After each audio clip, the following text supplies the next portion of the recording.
अपन पढ़ेंगे कि column beam का डिज़ाइन कैसे होता है। कॉलम बीम के डिज़ाइन के अंदर आता है फुटिंग। फुटिंग क्या होता है कि रीइंफोर्स कंक्रीट के कॉलम्स जो रहते हैं इनको सपोर्ट के लिए फुटिंग की ज़रूरत होती है। जो फुटिंग होती है ये ग्राउंड लेवल के नीचे होती है।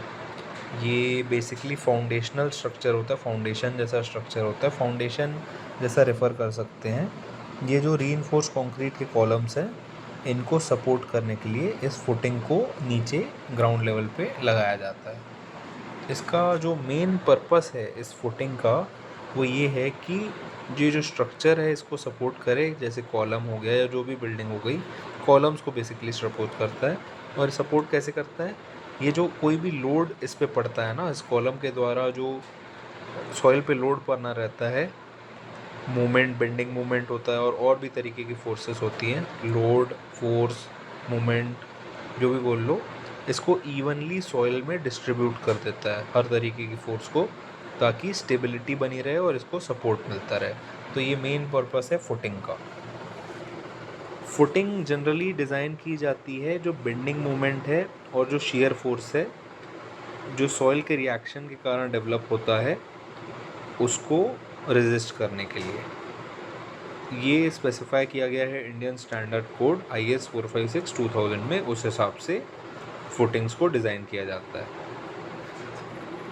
अब फुटिंग के दो टाइप्स होते हैं। एक होता है आइसोलेटेड कॉलम फुटिंग, जिसमें ये होता है कि एक फुटिंग है, जनरली ये स्क्वायर ही रहती है, और ये एक फुटिंग एक ही कॉलम को ऐसा सपोर्ट करती है। ये आइसोलेटेड कॉलम फुटिंग हो गई। अब दूसरा टाइप है कंबाइंड फुटिंग। कंबाइंड फुटिंग बोले तो एक से ज़्यादा कॉलम्स को एक साथ सपोर्ट करती है, जैसे कि रेक्टेंगुलर कंबाइंड। रेक्टेंगुलर कंबाइंड में एक लंबी सी फुटिंग बनेगी, लंबा सा फाउंडेशन बनेगा और दो कॉलम लग जाएंगे इसी में, दूर दूर हो, पास पास हो, जैसे भी हो। तो ये रेक्टेंगुलर कंबाइंड फुटिंग हो गई। अब कंबाइंड फुटिंग का एक और टाइप होता है ट्रेपिजॉइडल। ट्रेपिजॉइडल में क्या होता है, एक साइड पतला होता है और एक साइड बड़ा होता है। ये तब यूज़ किया जाता है जब दो अनइवन टाइप के कॉलम एक ही साथ आसपास प्लेस हो। तो जैसे इस साइड में एक हेवी कॉलम है और इस साइड में एक लाइट कॉलम है, तो फिर इस तरीके की फुटिंग बनाई जाती है ताकि दोनों का लोड ये ले पाए और इवनली डिस्ट्रीब्यूट कर पाए। तो ये हो गया कंबाइंड फुटिंग के दो टाइप, रेक्टेंगुलर कंबाइंड और ट्रेपिजॉइडल कंबाइंड। ट्रेपिजॉइड ये शेप का नाम है।